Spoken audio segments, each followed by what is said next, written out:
In 2019, 4 years after the Paris Agreement, only the European Union had a net zero pledge in place. Today, net zero targets have been declared by all 5 top emitters: China, the US, the EU, India, and Russia.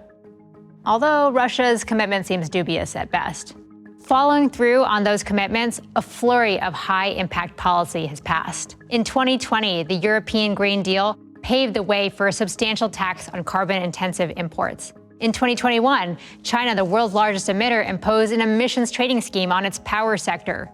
In 2022, the US enacted the Inflation Reduction Act. It could channel over $1 trillion in government spending to speed the transition to net zero.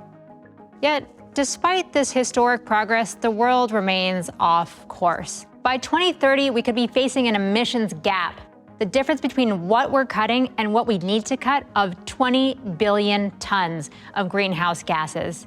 And while some top emitting countries are further along than others, none of them are on track to limit warming to 1.5 degrees in the year 2100. The fossil fuel phase-out won't happen without bold and disruptive policies.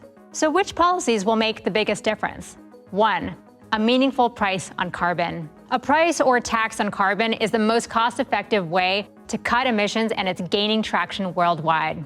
Despite the rough-and-tumble politics in the US, California and several other states have forged ahead. So have the EU and China.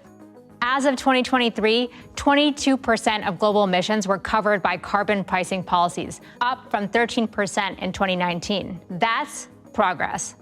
For advanced economies, Speed and Scale is calling for economy-wide coverage at a price of $75 per ton, rising to $250 a ton by 2050.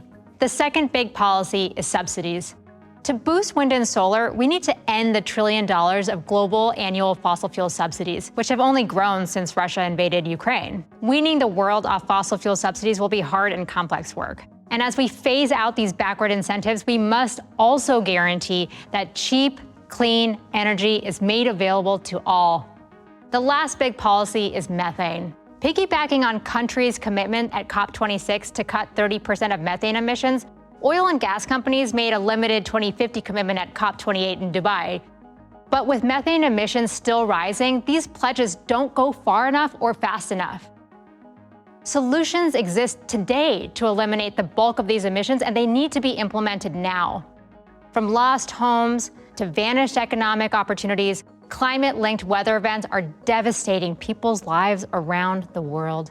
We need policymakers around the world to step up. It's time for all hands on deck. Ambition and urgency are non-negotiables. For decision makers to summon the courage to withstand the political storms to come, we must all speak up and demand action.